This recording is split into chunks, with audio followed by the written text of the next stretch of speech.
Hi friends, అందరు బాగున్నారా? నేను బాగున్నాను. ఇప్పుడు సమ్మర్ వచ్చింది కాబట్టి మనము అదేంది పలిచి పులుసు, పప్పు చారు ఇవే కదా ఎండాకాలం తినేది. గట్టి కూరలు అయితే తింటందుకు ఎవరికి కూడా ఇష్టం ఉండదు. ఈ పలుసటివి అయితే మనకు ఇష్టంగా తింటాము. ఓకేనా? నేనైతే ఏం చేస్తున్నానంటే ఒక పెద్ద నిమ్మకాయ సైజ్ అంతా నిమ్మకాయ అదేంది చింతపండు నానబెట్టుకున్నా. అయితే ఇదైతే నేను ఇప్పుడు ఇట్లా పిసికేసి నానబెట్టి పెట్టిన ఆల్రెడీ నేను. ఓకేనా? ఇదైతే మొత్తం ఇట్లా పిసుక్కోవాలి. నేనైతే పులుసు చేస్తున్నాను. నా వీడియో చూసిన వారు లాస్ట్ వరకు చూడండి. చూసిన వారు లైక్ చేయండి, షేర్ చేయండి, సబ్స్క్రైబ్ చేయండి.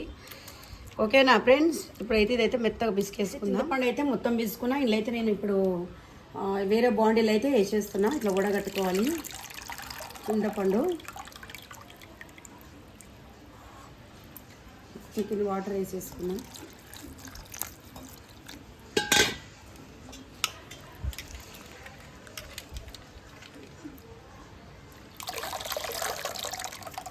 చిన్న మట్టి కుండలో చేస్తున్నా, కొంచెమే వేసుకుంటున్నా. ఓకేనా? ఇప్పుడు పచ్చి పులుసు అయితే ఇలా పిసికేసి అయితే పెట్టుకున్నా నేను చారు.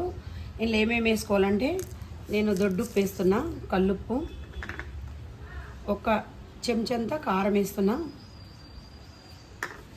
తర్వాత తెల్ల ఉల్లిగడ్డ. ఇది తెల్ల ఉల్లిగడ్డ ఒంటికి చాలా మంచిది. ఇది సలువ అనమాట.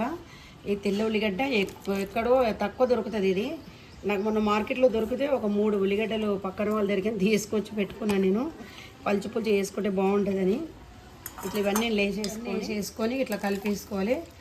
ఉల్లిగడ్డలు ఎన్ని వేసుకొని తిన్నా కూడా మనకి ఏంటంటే ఎండాకాలం సలవా ఎండ దెబ్బ కొట్టదనమాట. పలుచు పులుసు మంచిది. అలాగే మనం ఏంటంటే జీలకర్ర ఇదే తాలింపు పెట్టుకోకుండా ఇప్పుడు ఇలా కలుపుకొని పచ్చి జీలకర్ర దంచి లేసేసుకొని పెట్టుకొని తినాలి. అసలు ఎండ బాగా కొట్టినప్పుడు తినేసి అన్నంలో కానీ గ్లాసులో పోసుకొని తాగాలి. కానీ ఎండ వేడి అనేది తాకదనమాట.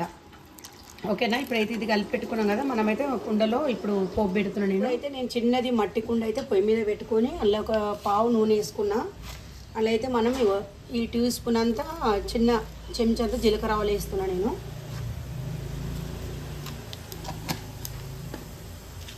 తర్వాత ఎండుమిరపకాయలు ఒక 2 చిన్న ముక్కలు చేసేసుకొని వేసుకోవాలి. కొద్దిగంత కరివేపాకు వేసుకుందాం. కొంచెం అంతా పసుపు వేసుకున్నాం. ఉప్పు బంద్ చేసేసుకోవాలి. కొద్దిగంత అదేంటి ఇంగు వేసుకోవాలి.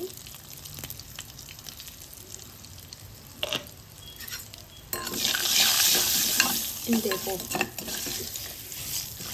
ఇలా పోపు వేసుకున్నాం కదా. ఇలా అయితే మనం పచ్చి పులుసు ఏదైతే పిసి పెట్టుకున్నామో ఇదైతే లేచేస్తున్నాం. ఇంకే మట్టి కుండలో పచ్చి పులుసు చూడండి ఎంత బాగుంది, కలర్ఫుల్గా. ఇప్పుడు పక్కన పెట్టి పచ్చి పులుసు పొయ్యి మీద నుంచి కూడా దించేసి ఇక్కడ పెట్టేసినాను చూడండి ఎంత బాగుంది. ఇది అన్నం వేసుకొని తినాలి. కానీ ఇంత వడియాలు పాపడాలు ఏవన్నా పెట్టుకుని తింటే చాలా బాగా హాయిగా ఉంటుంది. పచ్చి పులుసు ఇలా చేసుకోండి. ఓకేనా? మళ్ళీ అనేక రకాల నేను ఏంటంటే వంటలు చూపిస్తాను. నేను ఫోన్ కూడా మంచి ఫోన్ కొనుక్కున్నాను. ఫోన్ కూడా వీడియోలు కూడా బాగా క్వాలిటీగా వస్తున్నాయని చెప్తున్నారు చాలామంది. ఇప్పుడైతే నేను కొత్త ఫోన్ కొనుక్కొని కొత్త ఫోన్ తోటే వీడియోలు తీస్తున్నా. ఈ పలుచు పులుసు ఎలా ఉందో మీరు ఎలా చేసుకుంటారో కామెంట్ చేయండి. ఓకేనా ఫ్రెండ్స్? మళ్ళీ ఒక వీడియోలో మళ్ళీ కలుసుకుందాం.